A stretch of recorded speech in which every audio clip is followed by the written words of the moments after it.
Every relationship has ups and downs, regardless of how madly in love a couple was at the start.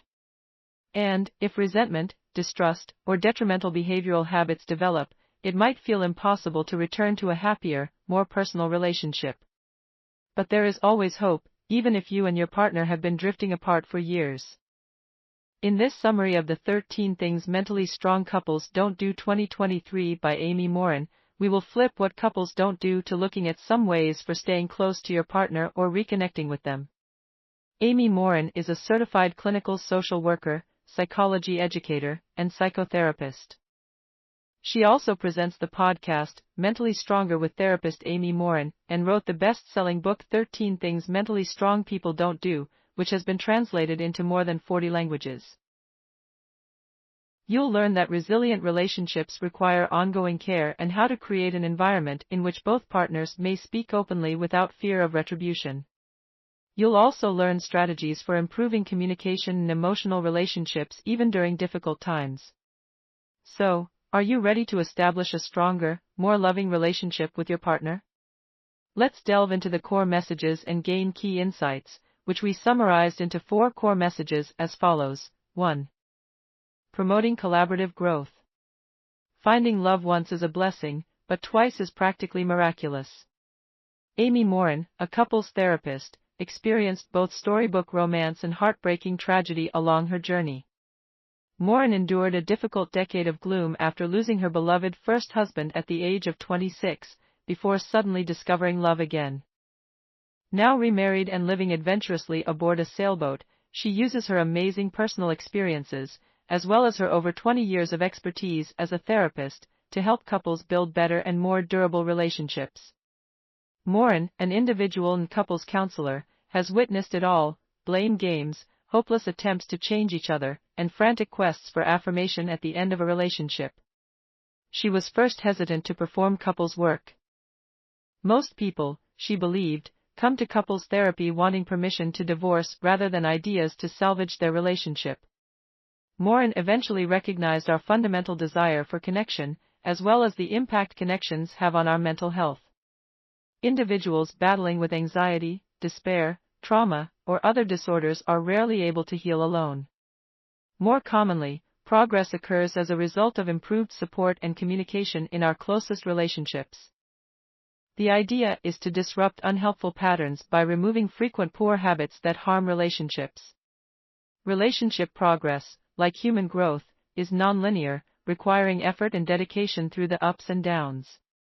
While it is not necessary for every couple to stay together, each of us has the ability to positively influence our relationships, whether or not our partners work with us.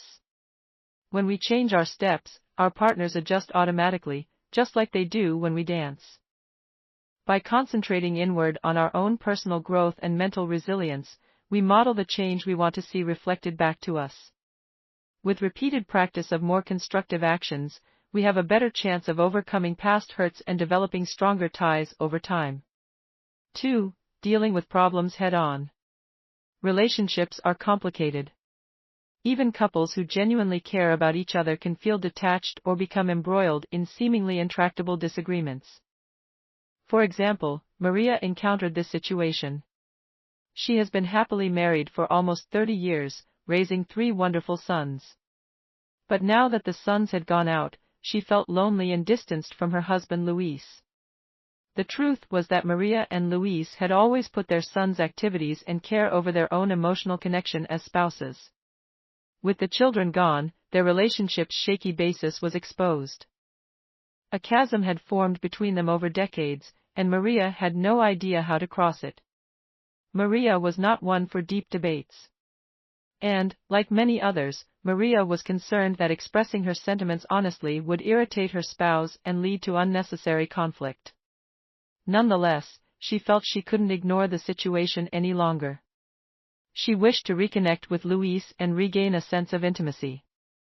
According to research, the happiest couples do not hesitate to address problems that may be solved collaboratively, even if it involves having uncomfortable conversations. They concentrate on boldly strengthening their relationship rather than obsessing on unresolvable problems. With some gentle prodding from her therapist, Maria had the bravery to invite Luis on small outings such as watching a play and eating at his favorite restaurant. To her delight, he agreed. During a weekend hiking trip, Luis even opened up to Maria about his own anxieties and regrets over the years, sparking the kind of candid sharing she had been looking for. Maria learned she could build intimacy with Luis by creating delightful events that provided a backdrop for deeper exchanges, rather than condemning him for being emotionally absent. She concentrated on finding good solutions rather than blaming Luis for their issues. Her therapist highlighted that, while directly addressing concerns is important, so is the way you approach uncomfortable topics. Pointing the finger of blame frequently backfires. Instead, utilize "I feel" words, accept responsibility for your own role, and affirm your partner's perspective, even if you disagree. Creating safety is crucial. Don't forget to properly thank your partner for raising concerns, and be willing to postpone heated arguments if emotions become too high. You want to encourage transparency, not defensiveness. With more quality time together, Maria and Luis began to bond as a couple for the first time in years, discussing their concerns and dreams for the future. Maria let go of her bitterness for their earlier emotional estrangement. Finally, in her 50s, she thought she had rediscovered the actual companionship that had been lacking in her marriage. So what's the takeaway here? It's never too late to address long-standing issues, cultivate your relationship, and build new communication patterns. As you negotiate this sensitive process, remember to be compassionate with yourself and your partner. However, don't disregard concerns that keep troubling you. With effort and care, you can improve your partnership. 3. The entire truth. The famous remark by writer Walter Scott, "Oh, what a tangled web we weave when first we practice to deceive," warns us about the harm that dishonesty and concealment may cause. As adults, however, we might become ensnared in a web of both great and tiny secrets. Autumn felt completely misled when she saw expenditures for the web content portal OnlyFans on her credit card statement. Her husband had many subscriptions, and to make matters worse, one of the explicit accounts he was paying for was his college ex's. David dismissed it, saying Autumn was overreacting. He replied he had no idea she would care that much. But she cared. Autumn couldn't deny that David was surreptitiously ogling other women online. She felt she couldn't trust him anymore. His hidden behavior caused infinite concerns in her mind, making her wonder if she was still appealing to him or if he had feelings for his ex. David initially resisted accepting full responsibility. But ultimately, and grudgingly, he accepted to couples counseling. With patient assistance from their therapist, he eventually admitted his acts. And his candor was critical for Autumn to begin healing and regaining faith in him. Secrets always have consequences, and frequently unforeseen ones. We preserve them to avoid conflict or to shield ourselves from criticism. However, the distrust and anxiety they cause put a strain on relationships. Not to mention the time and effort spent in concealing information. Secrecy reveals a trust gap in the connection. According to research, secrecy thrives in damaged relationships. The strongest couples work together to solve problems, even when they are tough, rather than burying and concealing difficult matters. If you feel your partner is keeping secrets from you, or vice versa, don't panic. First, considering appropriate privacy expectations. What information do you prefer to keep private versus share publicly? Transparently discussing acceptable limits might help to avoid future hurt feelings and abuses of trust. There is no one-size-fits-all solution. Instead, establish guidelines that are mutually acceptable. This will differ for each couple based on their particular personalities and ideals. If you've concealed something from your partner, the first step is to consider why. Do you have a fear of being embarrassed? Disapproval? Or are you terrified of being asked to abandon activities you enjoy? Understanding the source of your secrecy allows you to come clean while also creating an environment in which you may communicate openly without fear of retribution. However, it is more than just venting. Rather than expecting your revelation to instantly restore closeness or repair any damage, your first objective should be to accept responsibility through actions when secrets emerge.